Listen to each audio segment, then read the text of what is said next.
राम है तू रहीम है तू करीम कृष्ण खुदा हुआ तू ही वाहे गुरु तू यीशु मसीह हर नाम में तू समा रहा तू ही राम है तू रहीम है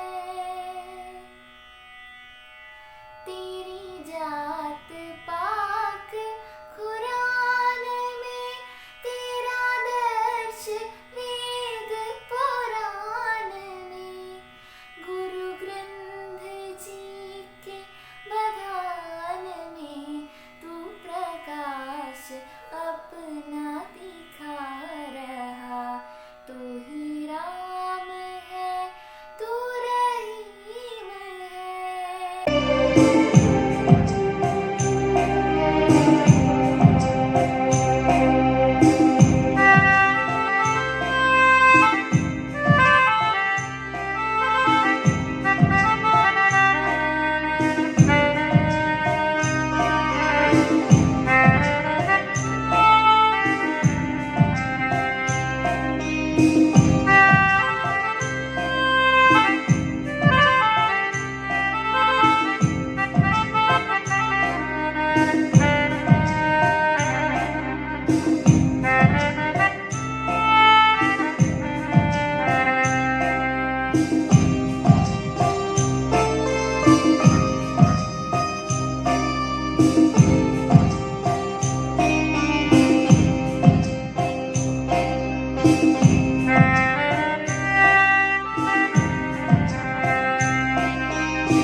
आप सबको मेरा प्रणाम।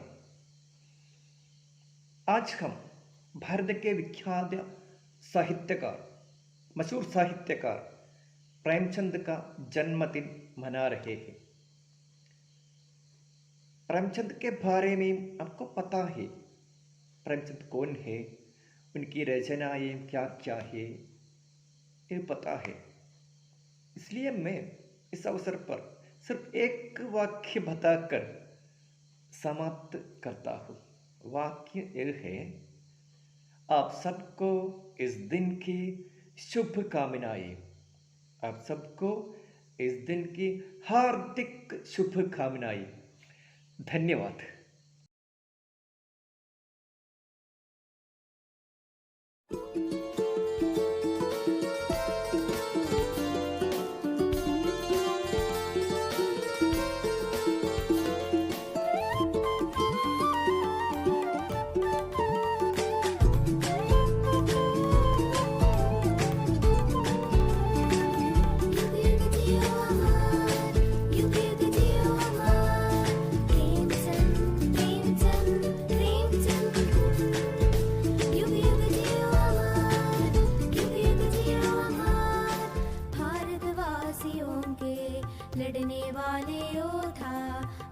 भारतवासियों के लड़ने वाले योद्धा।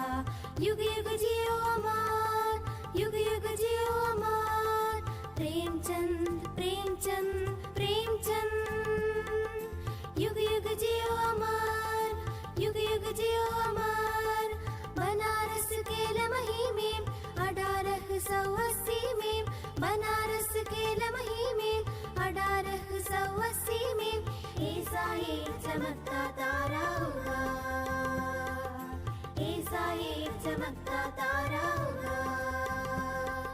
हिंदी का अमर उजाला तारा, क्या नाम से पुकारना है, क्या नाम से पुकारना है। धनपत राय या नवाब राय, धनपत राय या नवाब राय। प्रेमचंद के पोस्टर है। उर्दू में तो नवाब राय, हिंदी में तो धनपत राय, उर्दू में तो नवाब राय।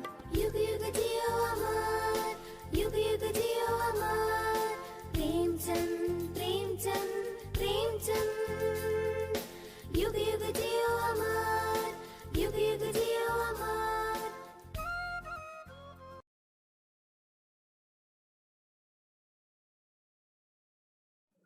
नमस्कार, मैं अनिका 10वीं कक्षा की एक छात्रा हूँ। सबसे पहले आप सबको प्रेमचंद दिवस की शुभकामनाएं। मैं खुद को भाग्यशाली समझती हूँ कि आज के दिन मुझे मुंशी प्रेमचंद जी के बारे में कुछ कहने का अवसर मिला। मेरी एक छोटी सी प्रस्तुति श्री प्रेमचंद जी के स्मरण में। आप इन्हें कवि कहें या एक अध्यापक, लेखक कहें या एक कहानीकार, नाम है इनका धनपत राय, यानी हमारे मुंशी प्रेमचंद जी। जन्म 31 जुलाई सन 1880 में हुआ। पिता का नाम था अजय राय और माँ थी आनंदी देवी। उत्तर प्रदेश के वाराणसी में इनका जन्म हुआ। ये बात बहुत हैरान कर देती है कि धनपत राय से प्रेमचंद बनने के सफ़र में वो स्कूल में एक अध्यापक थे। किस्सा यूँ मशहूर है कि प्रेमचंद जी को पढ़ने लिखने का बहुत शौक़ था। गरीबी से लड़ते हुए प्रेमचंद ने अपनी पढ़ाई मैट्रिक तक पहुंचाई। कहा जाता है जब वे 15 वर्ष के थे उनका विवाह हो गया। शादी के 1 वर्ष बाद प्रेमचंद जी ने अपने पिता को खो दिया। प्रेमचंद महीने भर तंगी और अभाव का जीवन बिताते थे। उन्होंने इलाहाबाद विश्वविद्यालय से अंग्रेज़ी साहित्य, पर्शियन और इतिहास विषयों से स्नातक की उपाधि 2य श्रेणी में प्राप्त की थी। अब बात करते हैं उनके रचनाओं की विशेषता के बारे में।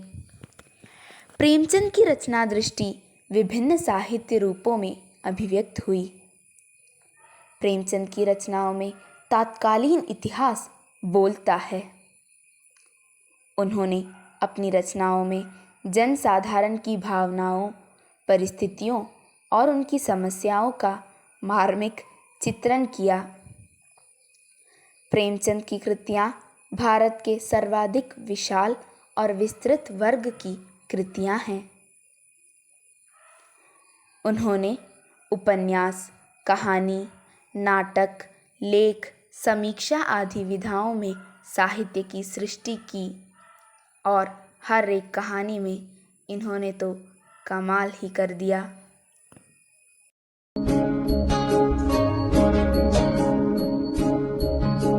ये मत कहो खुदा से मेरी मुश्किलें बड़ी है, ये मत कहो खुदा से मेरी मुश्किलें बड़ी है, ये मुश्किलों से कह दो मेरा खुदा बड़ा है। आती है याद तो कर उनका खैर मुकदम, आती है याद तो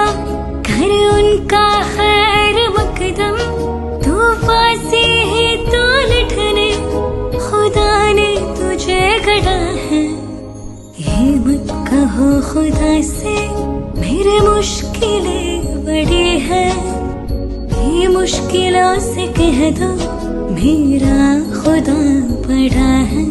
मेरा खुदा बड़ा है, मेरा खुदा बड़ा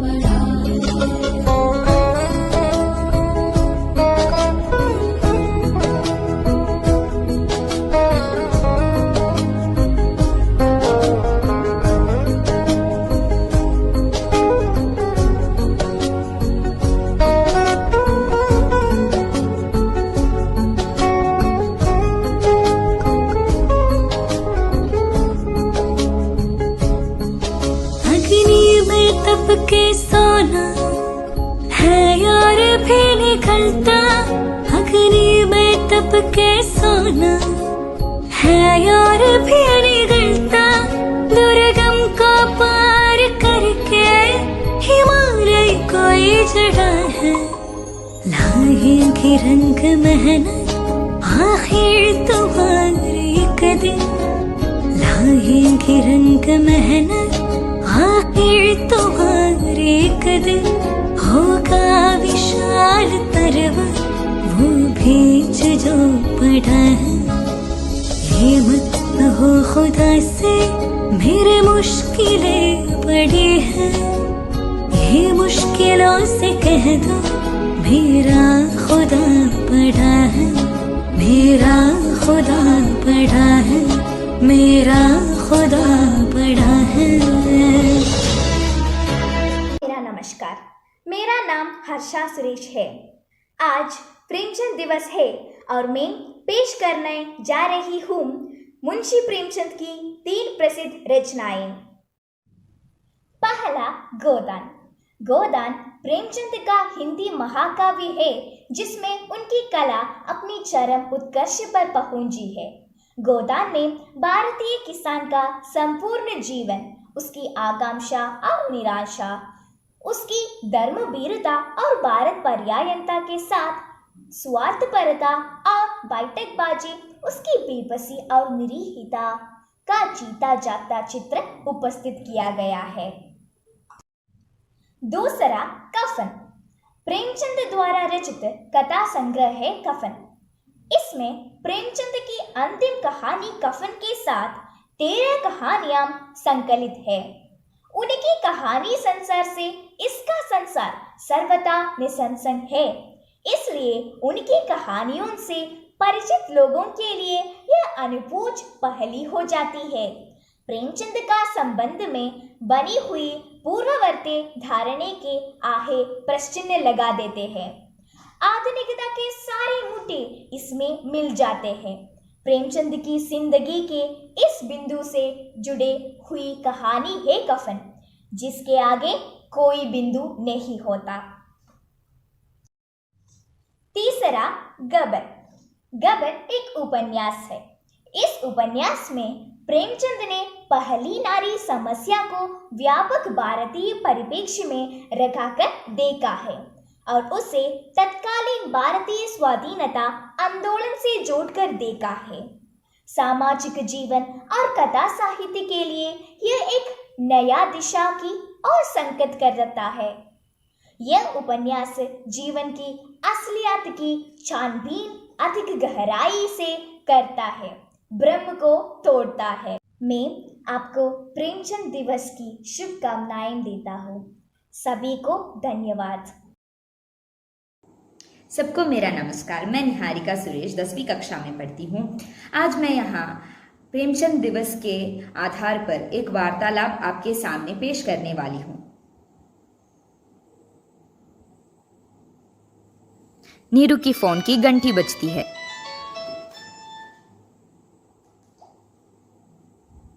हेलो, कौन? हेलो नीरू, ये मैं हूँ अंजलि। कैसी हो तुम? अरे अंजू, तुम? मैं तो ठीक ही हूँ। ये बता, तुम कैसी हो? कितने दिन हो गए तुमसे बात करते हुए। हाँ सही है, इस कोरोना वायरस की वजह से तो हम स्कूल में भी नहीं मिल सकते। और बताओ, पढ़ाई कैसी चल रही है? अच्छी है, लेकिन हाँ उतना अच्छा भी नहीं जब स्कूल में सब साथ मिलके पढ़ते हो। और बता, तुम्हारा क्या हाल है? मेरे भी वही हाल है। कोरोना वायरस ने तो हम बच्चों का बहुत बड़ा नुकसान किया है। अरे बाकी सब दुकानों को तो ये लोग खोल रहे हैं, सिर्फ हम बच्चों के स्कूल को छोड़ के। कितने दिन हो गए अपने दोस्तों से और अध्यापकों से मिलके। सही कहा तुमने। वैसे अब लॉकडाउन है ना, क्या करती रहती हो घर में अकेले बैठ के? अरे यार, मैं तो घर में टीवी देख के और कुछ पेंटिंग्स बनाती हूँ। और तुम क्या करती हो? तुझे तो पता ही है ना, मुझे तो पेंटिंग्स और टीवी का कोई शौक नहीं है। आजकल मैं किताब पढ़ती हूँ और जब किताब में कहानियाँ खत्म हो जाती है तो गूगल से ढूंढ के निकाल के पढ़ लेती हूँ। जब तू बुला रही थी ना, मैं प्रेमचंद की कहानियाँ और प्रेमचंद हिंदी और उर्दू के सर्वाधिक लोकप्रिय उपन्यासकार, कहानीकार एवं विचारक थे। उन्होंने सेवा सदन, प्रेम आश्रम, रंगभूमि, निर्मला, गबन, कर्मभूमि, गोदान आदि लगभग 1.5 दर्जन उपन्यास तथा कफन, पूस की रात, पंच परमेश्वर, बड़े घर की बेटी, बूढ़ी काकी आदि 300 से अधिक कहानियाँ लिखी। और तुझे ये पता है क्या कि उनमें से अधिकांश हिंदी तथा और उर्दू दोनों भाषाओं में भी प्रकाशित हुई है। और मेरे घर के सामने जो लाइब्रेरी है ना, वहाँ पर आज प्रेमचंद की कहानियाँ बांटी जा रही है, क्योंकि आज के दिन ही हम प्रेमचंद दिवस के रूप में मनाते हैं। 2-3 कहानियाँ मुझे भी पढ़ के देखना चाहिए। चल अब मैं रखती हूँ, फोन की चार्ज बस खत्म होने ही वाली है। हाँ तो ठीक है, घर में सबसे मेरा हेलो बोल देना, ठीक है? बाय। फिर बुलाते। जरूर जरूर, फिर कभी बात करेंगे। बाय।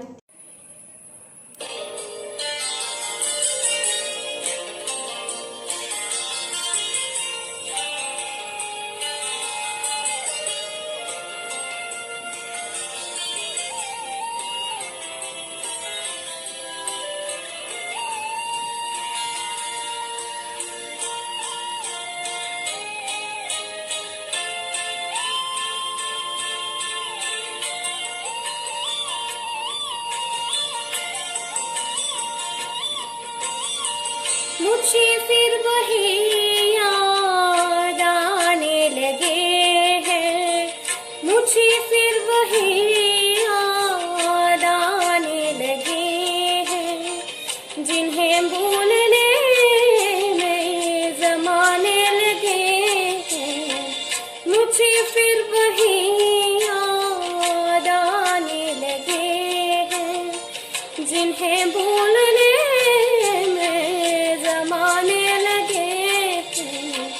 मुझे फिर वही याद आने लगे हैं।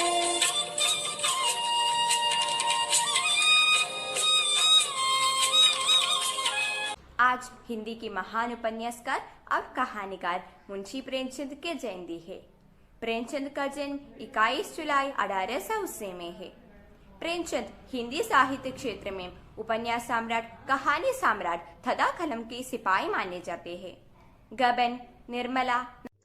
नमस्ते, मैं श्रीनंदा है। कुछ किताबें हल्की व सरल लगते हैं, वास्तव में ज्ञान का एक खजाना है। इसका सबसे अच्छे उदाहरण मुंशी प्रेमचंद का किताबें हैं। श्री प्रेमचंद हिंदी साहित्य का एक प्रसिद्ध लेखक था। उनकी आधुनिक लेखन शैली के कारण उनकी किताबें आज भी दुनिया भर से चर्चा में हैं। श्री प्रेमचंद के लेखन में सरल भाषा और रोचक कहानी कहने का शैली समावेश था। उनके किताबों में ग्रामीण किसान वर्गों के समस्याओं को चर्चा करते थे। उनके प्रसिद्ध रचनाओं में कर्मभूमि, मानसरोवर, गबन आदि शामिल हैं। आज मैं आपके साथ एक प्रेमचंद की एक लोक कहानी साझा करने जा रही हूँ, जो वास्तव में मेरी रुचि रखती है। नमक का दरोगा। हम हमेशा कहते हैं कि ईमानदारी सबसे अच्छी नीति है।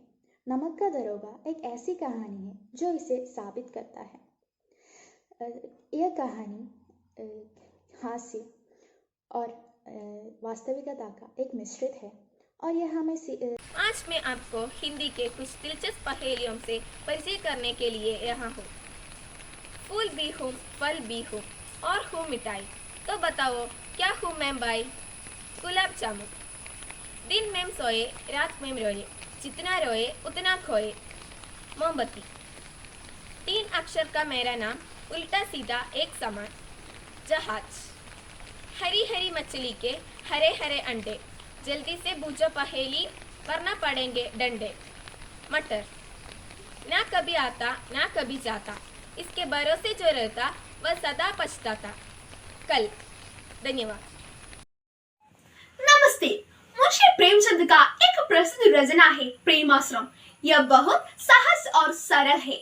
प्रेमाश्रम भारत के तेज और गहरे होते हुए राष्ट्रीय संघर्षों की पृष्ठभूमि में लिखा गया उपन्यास है। गांधी जी के सत्याग्रह आंदोलन की इस कथा पर विशिष्ट छाप है। रॉलेट एक्ट, पंजाब में सैनिक कानून और जालियांवाला बाग का दिन इसके कथा की पृष्ठभूमि में है। इस उपन्यास के नायक प्रेमचंद नए मनुष्य का जो आदर्श प्रेमचंद की कल्पना में था उसे मूर्त करता है। वह धैर्यवान और सहनशील है, किंतु अन्याय के सम्मुख दिन भर झुकने में असमर्थ है। उनका जन्म एक जमींदार कुल में हुआ था, किंतु किसान से उन्हें गहरी सहानुभूति है। इस उपन्यास में प्रेमचंद व्यापक स्तर पर किसानों की चित्र अंकित करते हैं। अनखेत शोषक और ख्यानशंकर और अथाई किसान को चुसकर सुखा देने के लिए जुट गए हैं। ख्यानशंकर मानो अन्याय का मूर्ति रूप है, किंतु प्रेमचंद अपनी गहरी मानवीयता और सद्गुणों के साथ असत्य और अधर्म पर पूरी तरह विजयी होते हैं। उसकी अपनी पीड़ा शत्रुओं को मित्र बनाती है। वह प्रेमाश्रम की नींव डालते हैं। सभी को नमस्कार और हमारे चैनल में आपको स्वागत। आज बहुत ही खास दिन है। आज प्रेमचंद का जन्मदिन है और प्रेमचंद आज हमारे साथ है। सबसे पहले जन्मदिन मुबारक हो प्रेमचंद जी। धन्यवाद। आज इस जन्मदिन पर आपको क्या कहना है? सबसे पहले मैंने उन सभी को धन्यवाद देना चाहता हूँ जिन्होंने मुझे इस साक्षात्कार में आमंत्रित किया। जी, आपकी रचनाओं से आप क्या चाहते थे? अच्छा प्रश्न है यह। मेरी रचनाओं का लक्ष्य यह है कि हमारे देश के सभी लोग अनाचार, अंधविश्वास, कुरीतियां आदि से मुक्त होकर देश सुधेरे और मानव मूल्य को अपने जीवन में लाके खुशी से जिए। यही है मेरा काम। प्रेमचंद जी अब जरा व्यस्त है, इसलिए हमारा कार्यक्रम अब समाप्त कर देंगे। एक नए एपिसोड के साथ मिलेंगे कल। अब सभी को अलविदा। आज मैं आपके सामने हिंदी के उपन्यास सम्राट प्रेमचंद की जीवनी प्रस्तुत करने जा रही हूँ। प्रेमचंद का जन्म 31 जुलाई 1880 में उत्तर प्रदेश में लम्ही नामक गांव में हुआ था। उनकी प्रारंभिक शिक्षा वाराणसी में हुई। उन्हें 10वीं कक्षा पास करते ही प्राइमरी स्कूल में शिक्षक बनना पड़ा। नौकरी करते हुए ही उन्होंने BA पास किया। सन 1920 में गांधी जी के असहयोग आंदोलन में सक्रिय भाग लिया। सन 1936 में उनके देहांत हो गया।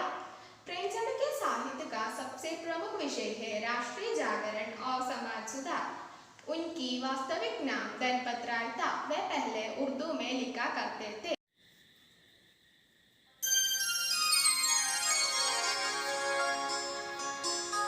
क्या टूटा है अंदर अंदर, क्यों चेहरा कुमलाया है।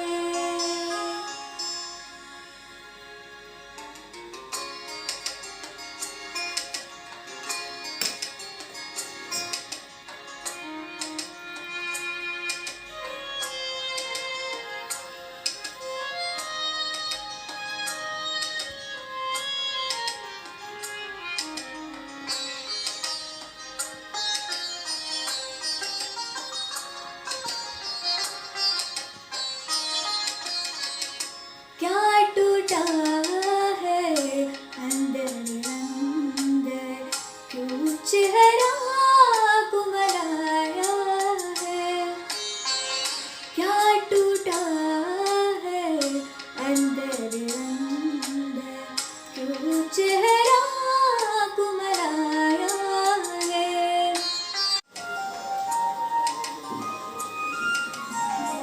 चुपके चुपके सुलग रहे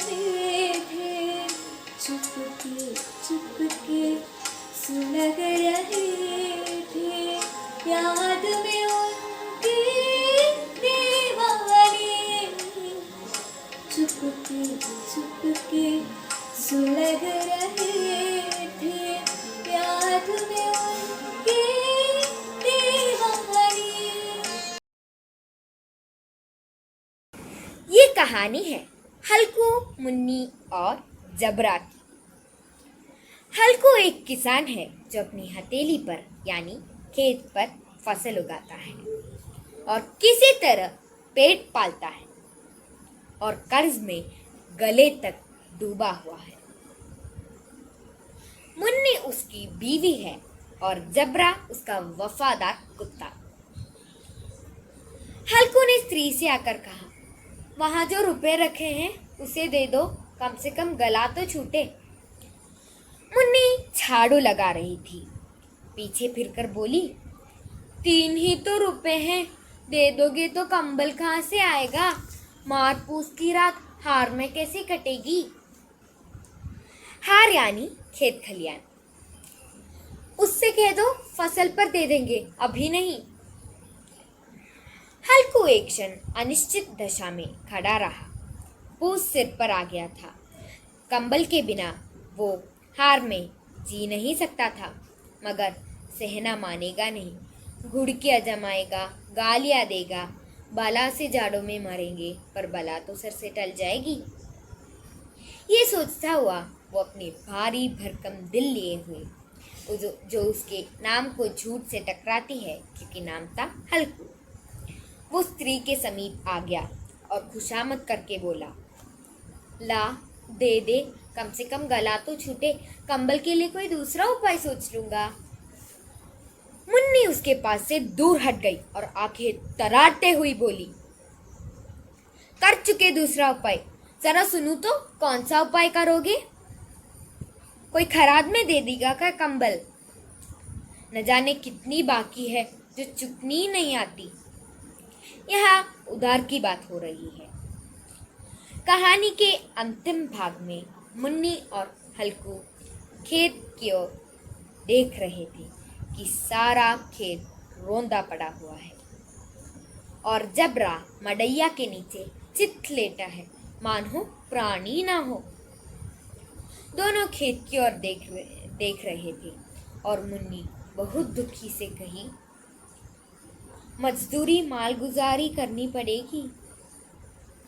हल्कू प्रसन्न होकर कहता है, कम से कम यहाँ ठंडी से जीना नहीं होगा। प्रिय दोस्तों, ये काल जय कहानी है, एक ऐसी कहानी जिसमें समय की दूर कभी भी नहीं चलती। एक और बार प्रेमचंद दिवस की हार्दिक शुभकामनाएं। धन्यवाद। चिड़िया रानी। चिड़िया रानी पड़ी सयानी, चुगती दाना पीते पानी, चुन चुन करके दाना लाती, फुर फुर करके पो उड़ जाती। चिड़िया रानी पड़ी सयानी, चुगती दाना पीते पानी, चुन चुन करके दाना लाती, फुर फुर करके पो उड़ जाती। चिड़िया रानी, ओ चिड़िया रानी। नमस्कार। सुख आलस्य वह रोग है जिसका रोगी कभी ठीक नहीं होता। सौंदर्य को आभूषणों की आवश्यकता नहीं है, कोमलता गहनों का भार नहीं उठा सकती।